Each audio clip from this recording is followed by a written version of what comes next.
Good day. Hello. Good day. See what we do now. Like, hello. Good day. I know. That's not what I was laughing at, but that's fine. I was laughing at that 30 seconds ago. I was absolutely moaning and I've engaged video mode. Right, what are we talking about today?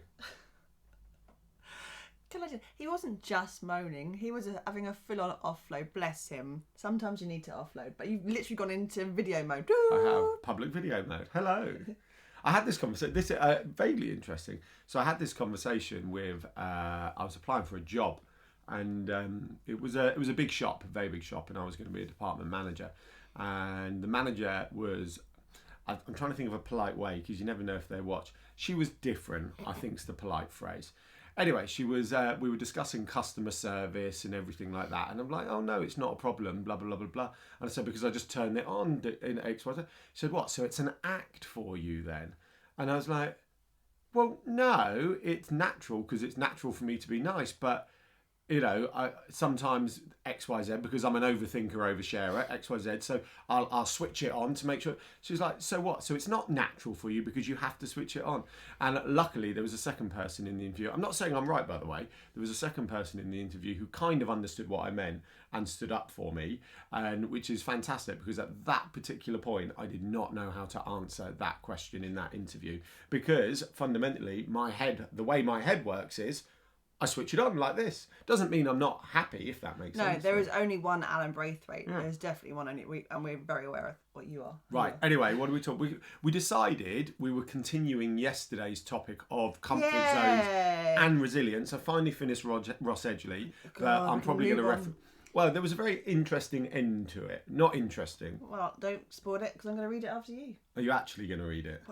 You've talked about it for the last 7 days. I think I should. Right. Emily has just publicly said she's going to read it. I will let you know if she doesn't. And you're not always known for finishing books like that. You do. I'm not saying you don't read. You've got a degree in English. But you once did say to me you were outread. Oh, it killed me. Yeah. Actually, doing a degree. My degree is in English and media. But the forced nature of reading books quickly every single week, and like this is not just one text, this was multiple texts and literature text as well, big chunky text. It took the fun out of reading. I was a bookworm. My dad would tell you at 3, 4, 5. I was. Will your mum not tell you either? No, because Dad was the one who tended to read with me. I don't know. Fair enough. But we were reading Roald Dahl, and we were reading all the big lovely books, and I had such a love of reading. And then I did. I chose it. What? You said big chunky books like Roald Dahl. I'm like, I know.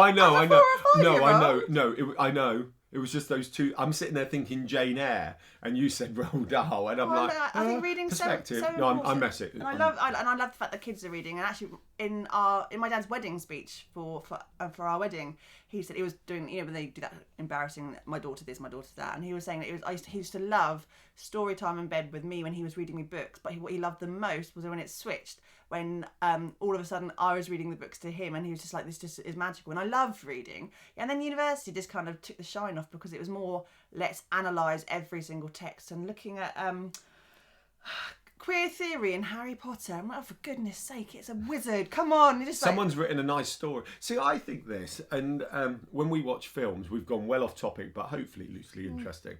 So they talk about there's a lot of meaning and thought behind all these films, and I'm a bit more of a heathen. We've talked about it, like I don't have a delicate palate, and I think that crosses into most things I do. I'm like, really? So they haven't just made this film? So when J.K. Rowling wrote Harry Potter, she did put all this other kind of background little stuff in it, or did she just write a story about a boy called Harry who went to Hogwarts? Sometimes. Yeah, true. And we were watching a film this week, weren't we? Yeah, but I got that one. So that what was the film? It was faster. Oh, it was terrible. I mean, big Rock fans. Every now and then we like to make sure we've seen his whole back catalogue, which isn't that big. No, luckily. And we came across this film on Netflix of his called Faster. Don't watch it. No. It's a rock film. It's never going to be like full on highbrow.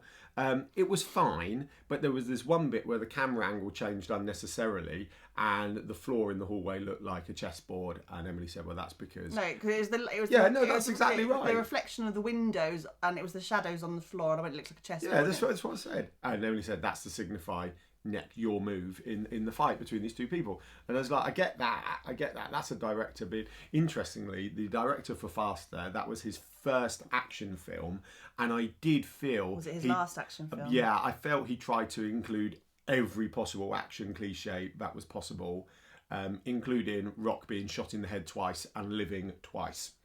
So there we go. Do check it out if you like no-brainer Rock films. Right, what are we talking about? Comfort zone. I said I wanted a short video today. You're the one who's been talking. I appreciate that. We were continuing it on because after we posted the social media post and after we posted our vlog yesterday, there was quite a little bit of conversation, which was quite... It's nice when there's conversation. It means that people either have something to say about what you're saying, or you resonated, which is nice. Or we're bang on trend. It was quite interesting because Ruth from Rubetti posted her own social media post up going, there must be something in the universe today, because discomfort and your comfort zone has been across the internet. There's several things she'd seen and resonated with her, which was really interesting. It's like, is everything aligning? Are people thinking, are people more concerned about resilience? Well, no, you're right, because is this media influence, like subliminal media influence? Is this the universe aligning? Is it, I talk about sometimes the peaks and troughs, the waves of life. Is this just one of them? But it's like resilience. So I read The Art of Resilience by Ross Edgley. Turns out my brother's, who's currently an adult student, is doing a dissertation on resilience. Chris Mooney Learning is doing something on resilience as well. And then resilience is popping up everywhere.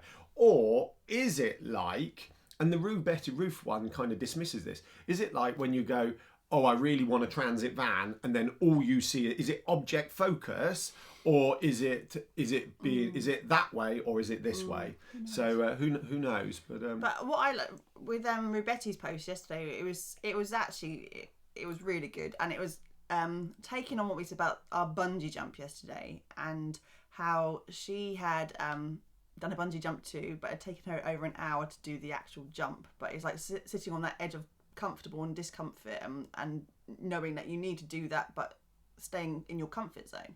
And I said, it doesn't matter how long it takes you to make that jump. It could be an hour, it could be a day, it could be a week, it could be seconds. It doesn't really matter. But the act of doing it is what's important. So you can overthink it, like someone like Alan would overthink it lots. Yeah, so yeah, I would. Unfortunately, I am a proper overthinker, but generally my overthinking will come to a good place. But yeah, I would be spending a long time. So. Yeah, but it's the matter of being brave, having courage, and making the leap into whatever you're doing, because ultimately with a bungee jump, whether you're scared or not, you have the safety net or safety rope of a bungee cord. Interestingly, sorry to interrupt, I didn't mean to. My biggest issue with bungee jumping is the rope. So I think I have less of an issue with jumping than I do in trusting that rope.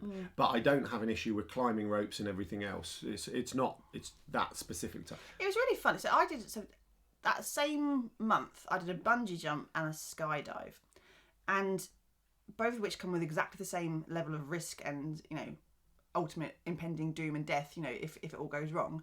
But I had no fear whatsoever jumping out of a plane. There are a couple of reasons for that. Number one, with a bungee jump, when you're attached to the bungee cord, and if anyone has done it, you would understand what I'm talking about, is that it's fast, it's quick, and you are impacting towards the ground really, really, really, really quickly and bouncing off. And there's that sense of impending doom really quickly.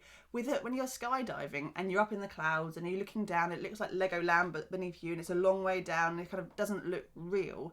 Also, you have, especially if you're starting out, you have someone strapped to your back. You have that your safety net is the person strapped to your back who's going to be the one to pull. Yeah, but they're not going to save you if the parachute fails, or they will if both. Well, you know what I mean. So I was, yeah, no. But it was in terms of the focus of looking down at the ground, being in a plane and falling to the ground, it's just as scary. But it didn't feel like I felt safe and secure. Did you do the same when you did your skydive? So, if I'm honest, my skydive, by the time I touched the ground, I thought was a lot of style over substance. Oh. It was okay. So for my 40th, my best friend, who's called Alan, and I, we jumped out of a plane. So I said I'm jumping out of a plane, and he said, you know what, I'm going to join you. I've never done it.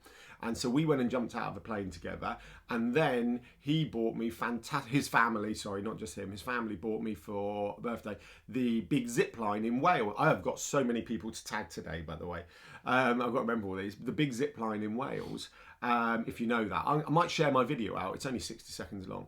And that was more enjoyable because the thrill was longer. So the thrill in the air, in the parachute, is the free fall, but that's only like 15 seconds. Whereas on the zip line, it was a minute long. So I got to actually enjoy it more. So you can understand why people want to jump from higher for more free fall. I get that.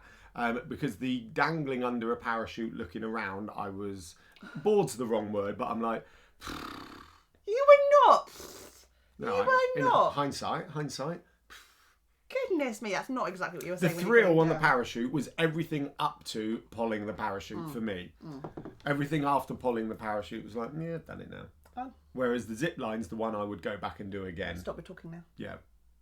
So let's summarise comfort zone. Sorry. Before this started, Anna was like, we can't have another long one like Emily. We can't have another long video like yesterday, Emily. Can we make sure we cut it short? And basically, I am waffling. Anna was the one waffling, so just saying. Right. Comfort zones.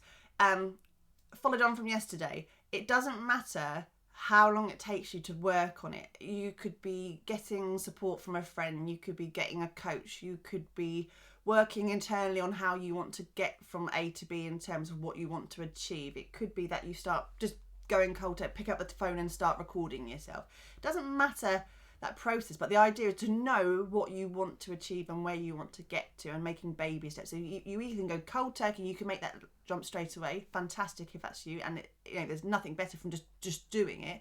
But to not beat yourself up if it takes you a little bit of time to bed in, because it is scary. You're doing something completely far removed from what your own, your own comfort zone is. So don't worry about how long it takes. Just work towards getting out of your comfort zone. Right, I'm going to go. Yeah, thank you very much. Have an amazing day. Bye. Bye.